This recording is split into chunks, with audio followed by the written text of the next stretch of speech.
Today's lesson is on the literary element of theme. Hey, thanks for checking out this video. It's the first of two that we're creating and making available to you on the topic of theme. And in this video, we're going to define theme, and then we're going to identify and explain some of its essential characteristics by evaluating a poorly written theme and then revising it according to some criteria that we're going to provide to you herein.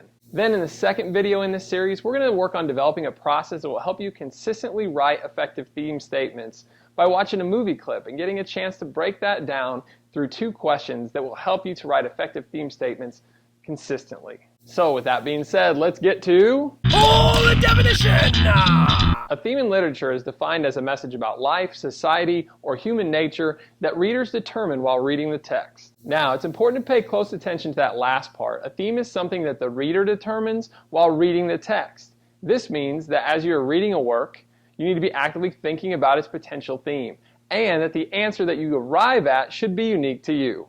Now, there is no word-for-word specific answer when it comes to theme, largely because no two readers are alike. Who you are and what life experiences you've had will subtly shape your wording of the theme as you see it presented in a work. Now, you may be thinking, oh, sweet, if I determine what the theme is and it's unique to me, I can't be wrong. Hey, not exactly. There are 5 criteria that a solid theme statement should meet in order to be accurately discussing a message in a work. I think if we're going to look at these criteria, we'll need an example to revise as we go through them. So let's give ourselves an example to work with. I need a movie that everyone has likely seen or at least heard about. How about Frozen? And done. Isn't my daughter adorable? Okay, so if we were to ask the question of what is the theme in the Walt Disney movie Frozen, a typical and incorrect answer might be love. So like I said, that answer is incorrect. We need to look at our 5 criteria to learn why. To begin with, you'll want to make sure that you are writing a declarative statement. Remember, theme is a message. One word isn't enough to fully express a theme. So write the theme as a complete sentence and make sure that the sentence isn't written as a question. Okay, so for Frozen, I might write the message, the theme of the work, as being sibling love like Anna and Elsa's is a powerful bond. Well, that's a little better. At least now we have a complete sentence and a message, but let's keep going with the additional criteria. Secondly, a theme statement should be opinionated or arguable. Now, this doesn't mean that there has to be this radical idea in the opinion it expresses. It just means that there should be, even a slight possibility that the message being conveyed could be one that not everyone would agree with. Is our example arguable? Well, I think so, but it could be better. What if we revised it to say sibling love like Anna and Elsa's is a love with a closer emotional bond than any romantic relationship? Okay, now it's definitely opinionated because there are people out there who would argue that romantic relationships are our closest connections. Great.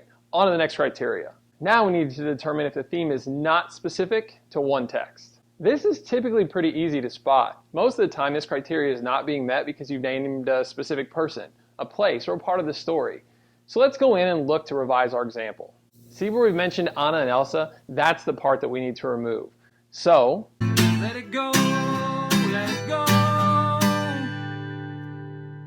Okay, sorry. I couldn't resist. If we remove that part though, we fix this issue. Sibling love is a love with a closer emotional bond than any romantic relationship. Alright, 2 criteria left. Next we're looking for the theme, the message, to be universal.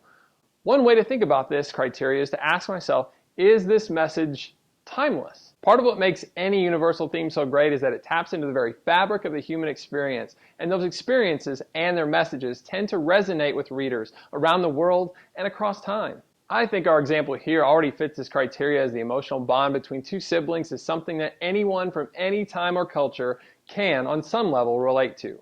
And now for the last one. Is the theme throughout the text? This means that the theme should be woven into the entire story, not just one event or one specific part of the narrative. In Frozen, the entire plot is driven by Anna and Elsa's icy relationship. Get it? See what I did there? Anyway, Anna, for most of the movie, is searching for an act of true love. And, spoiler alert, her sister Elsa is ultimately the only one capable of such an act. So yes, this theme is throughout the work. And there you have it. We've written a theme statement. Hey wait, I think I've also created an acronym at the same time. You can remember this criteria, these 5 pieces, by thinking about the acronym DONUT. Thanks for learning about theme with me today. Remember that for info on how to create a theme statement from a challenging and or longer work, be sure to watch the second video in this series. It will help you to create a theme when you're having trouble writing or wording one. So stay tuned and good luck on the practice.